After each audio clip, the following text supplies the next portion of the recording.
Dalam pelajaran di kampus dulu, saya memiliki sahabat bule yang bernama John Buchanan atau JB panggilannya. Anak ini iseng banget dan hobinya mengadakan sosial eksperimen. Dan sayalah yang selalu menjadi korbannya yang melakukan eksperimen impian-impian dia tersebut. John kalau sudah dapat ide di kepalanya ingin melakukan eksperimen, pasti di kelas tersebut dia mulai mengganggu saya. Dia lempar-lempar kertas yang dipuntir-puntir ke arah saya. Saya tahu dia pasti ada ide di kepalanya kalau udah kayak gitu. Kemudian di akhir kelas saya berkata, "What's up?" Itu aja yang keluar dari mulut saya yang singkat. Kemudian dia berkata, "You know what? I know why we have to salting the tips jar." Katanya dengan gaya bicara seperti B.J. Habibie, mantan presiden kita yang matanya berbinar-binar kalau dapat ide. Tapi kalimat menggaramin gelas toples itu apalagi anak ini punya istilah. Itu aja yang isi pertanyaan di kepala saya. John melanjutkan, "I got an idea. When the Professor Statler tells story about social validation it used by President Nixon." Catatan, Statler adalah dosen psikologi sosial favorit kami yang selalu memberikan personal story yang menarik. John kalau sudah dapat ide di kepalanya ingin melakukan eksperimen, pasti di kelas tersebut dia mulai mengganggu saya. Dia lempar-lempar kertas yang dipuntir-puntir ke arah saya. Saya tahu dia pasti ada ide di kepalanya kalau udah kayak gitu. Kemudian di akhir kelas saya berkata, "What's up?" Itu aja yang keluar dari mulut saya yang singkat. Kemudian dia berkata, "You know what? I know why we have to salting the tips jar." Katanya dengan gaya bicara seperti B.J. Habibie, mantan presiden kita yang matanya berbinar-binar kalau di TV nasional. Dia menggunakan istilah social validation. Nixon memberi kata demikian, "Terima kasih kepada great fellow American yang memilih silent dan tidak berkoar-koar demo di depan umum selama ini. Besok saya akan memanggil Anda untuk melakukan referendum. Suara Anda menentukan apakah kita akan melanjutkan perang di Vietnam melawan komunis atau kita pulang dengan kekalahan." Kata-kata great fellow American dan silent majority adalah memanipulasi otak pemirsa bahwa iya juga ya, yang berkoar-koar adalah pecundang yang sedikit. Mereka screaming minoritas sebenarnya. Anda pasti tahu kelanjutan ceritanya di mana hasil referendum tersebut ternyata 77% setuju rakyat Amerika berperang di Vietnam dan dilanjutkan. Nixon menang. Itulah keputusan seorang berdasarkan kepopuleran pendapat umum. Great fellow majority yang diimagekan. Jadi ketika John bilang dia dapat ide dari cerita Nixon, saya nggak nyambung. Tes apa yang bakal dilakukan dengan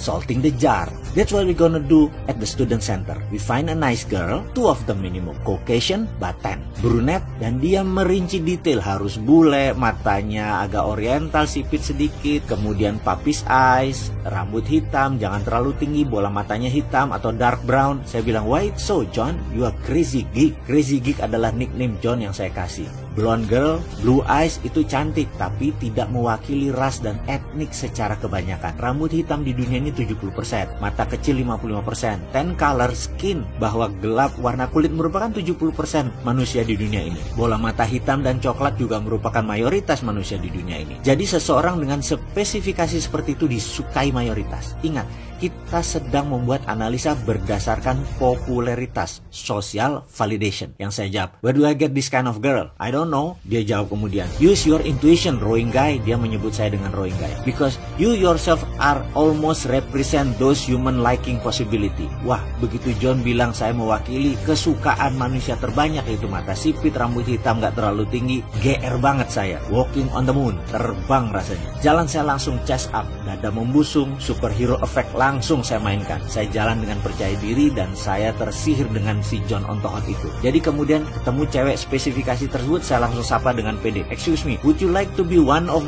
our respondents on social psychological experiments? It's called salting the tipping jar." Dan heran saya, 5 cewek saya dekati dan memintanya semua jawab, "Okay, it sound nice, it sound great." Saya heran, kok pada mau ya? Dan ini membuat saya GR berlebihan. Kayaknya memang saya masuk most human liking possibility gitu ya.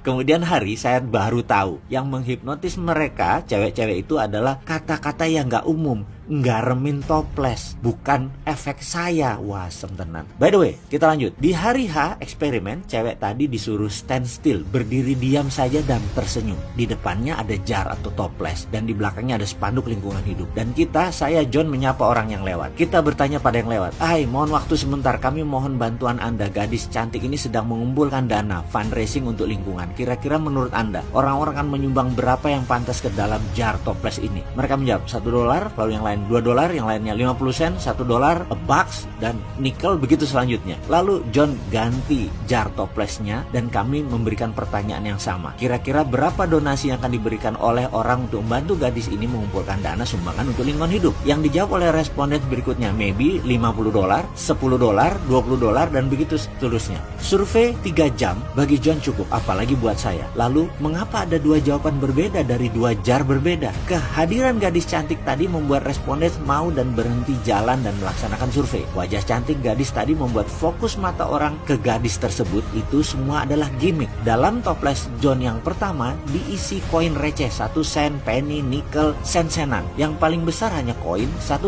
Ternyata responden melirik isi jar tidak sadar, walau mata ke gadis cantik, tapi bahwa sadar seseorang memerlukan popular decision, memerlukan social validation. Koin receh itu referensi, karena itu mereka menjawab receh. Begitu jar diganti dengan uang $50, $10, referensi bawah sadar kelompok kedua dalam pengambilan keputusan yang populer adalah uang kertas tadi. Itulah sebabnya kalau kita datang ke Starbucks, dalam toples pasti tips ada uang kertasnya dan banyak, sehingga sewaktu Anda ingin memberikan tips bukan receh tetapi uang kertas. Itulah teori salting the tipping jar ala John. Mudah-mudahan cerita ini bermanfaat.